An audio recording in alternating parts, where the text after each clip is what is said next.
ثاقب اس وقت کمیٹی کی ابھی میٹنگ چل رہی ہیں اور کیا امکان ہے کہ کیا ہوگا، کب ہوگا اور اس کے کیا اثرات پڑیں گے؟ کمیٹی کی میٹنگ چل رہی ہے، 9 رکنی کمیٹی بیٹھی ہوئی ہے، 3 کیونکہ پی ٹی آئی کے تھے تو انہوں نے تو بائیکاٹ کیا ہوا ہے، تو 9 رکنی میں بھی جو 8 ممبر جو ہے وہ جس کے حق میں ووٹ دیں گے اس کو چیف جسٹس جو ہے بنایا جائے گا۔ عمومی طور پر تو جب بھی چیف جسٹس ہائی کورٹ کی تعیناتی یا ججز کی ایلیویشن ہوتی ہے تو اس کا پروفائل منگوایا جاتا ہے، ان کی ججمنٹس، ان کا ٹریک ریکارڈ، میرٹ، ساری چیزیں جو ہے فٹنس، ہر چیز دیکھی جاتی ہے۔ اب یہ دیکھنا ہے کہ یہ کمیٹی کیونکہ 1-1.5 گھنٹہ ہوا بیٹھی ہے تو پروفائل تو انہوں نے منگوا لیا تھا رجسٹرار سپریم کورٹ سے، تو اب اس پروفائل کو کیا دیکھیں گے، جانچیں گے۔ اگر جسٹس منصور علی شاہ فرض کرے ان کو مائنس کر رہا ہے تو کس بنیاد پر، بہت سالڈ ریزن دینا ہوگی۔ جسٹس منصور علی شاہ جو ہے وہ بڑے ہی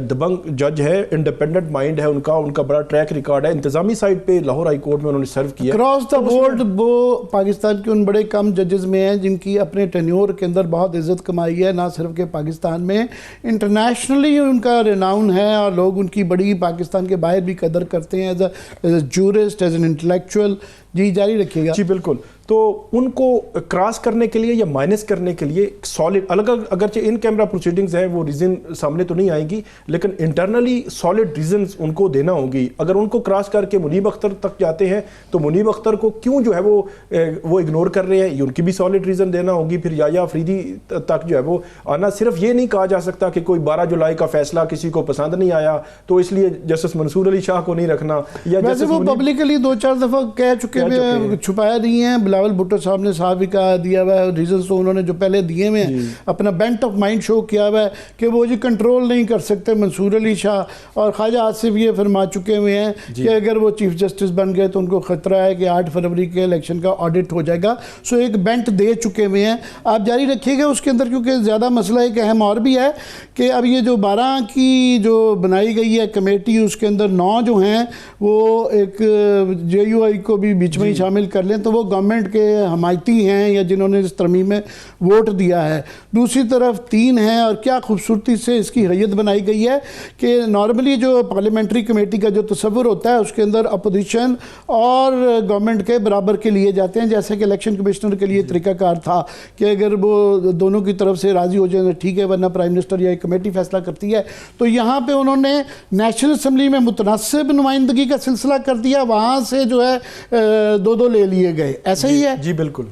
اسی طرح ہی ہوا ہے، اور یہ تو ایسے لگ رہا ہے کہ یہ پارلیمانی کمیٹی ہو یا آگے جوڈیشل کمیشن آف پاکستان بننا ہے، جس نے ججز کی تعیناتی، جس نے آئینی بینچز کی تعیناتی ہائی کورٹ، سپریم کورٹ، سب جگہوں پہ کرنی ہے، وہاں پہ حکومت کی اکثریت ہوگی، حکومت جو چاہے گی جب چاہے گی وہ کرے گی، تو یہ ایک کنٹرول جو ہے وہ حکومت کے ہاتھ میں ہوگا، جوڈیشری کا، جو انڈیپینڈنس آف جوڈیشری کے اینگل سے اس کو دیکھا جا رہا ہے آئینی ترامیم کو۔ تو جو ججز ہیں ان کے حوالے سے کہ ان کا جو پوائنٹ ہے، ایک اہم چیز آج کے دن ہی ہوگی، آگے چل کے آپ نے ڈسکس کرنی ہے، لیکن میں اس میں پوائنٹ آؤٹ کر دوں کہ چیف جسٹس قاضی فائز عیسیٰ نے جو وہ مخصوص نشستوں کے کیس میں اپنا جو اختلاف کیا تھا، انہوں نے 2 ججز نے، تو انہوں نے ایک بطور ایک جج جو ہے ایک اضافی نوٹ لکھا ہے، اور اس اضافی نوٹ سے تاثر ایسے مل رہا ہے کہ جسٹس منصور علی شاہ کو ڈائریکٹ نام لے کر ایک ٹارگیٹ اور اس طرح کا کیا گیا ہے کہ جسٹس منصور علی شاہ، اور آج کے دن ہی ان کا ایک مطلب پروفائل بنا کے، شاید مجھے تو ایسے لگ رہا تھا جیسے کمیٹی کو جو ہے وہ کمیٹی اس کو بھی دیکھے گی کہ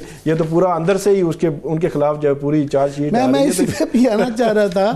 کہ اب فائز عیسیٰ صاحب تقریباً وہ جا چکے ہیں، بس 2-3 دن رہ گئے ہیں، مگر آخری وقت تک وہ اپنا جو کیریکٹر ان کا 1.5-13 مہینے میں رہا ہے وہ وہی شو کر رہے ہیں کہ جاتے وقت انسان کئی دفعہ ماضی کی اپنی کچھ چیزوں کے دورتوں کو دور کرتا ہے اور کچھ گریس دکھاتا ہے، مگر یہ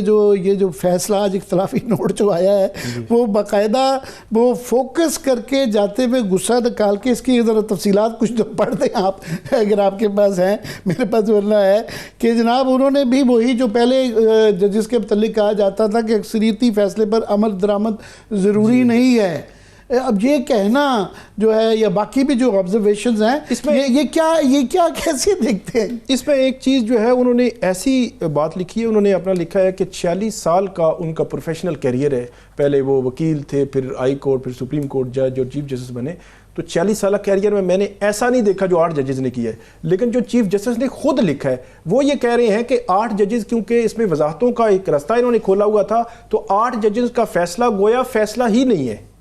جب فیصلہ نہیں ہے تو وہ بائنڈنگ نہیں ہے. جب بائنڈنگ نہیں ہے تو اس فیصلے پر عمل درآمد نہ ہونے سے توہین عدالت بھی نہیں لگ سکتی. پہلے یہ 2 ججز نے کہا تھا تو اس وقت بڑا کوہرام مچا تھا اور ساروں نے سب کہہ رہے تھے کہ جناب ان ججز کو یہ نہیں کہنا چاہیے تھا. کیسے کوئی سپریم کورٹ کا جج کہہ سکتا ہے کہ عمل درآمد نہ کریں. تو اب یہ چیف جسٹس صاحب ابھی تک چیف جسٹس ہیں وہ خود کہہ رہے ہیں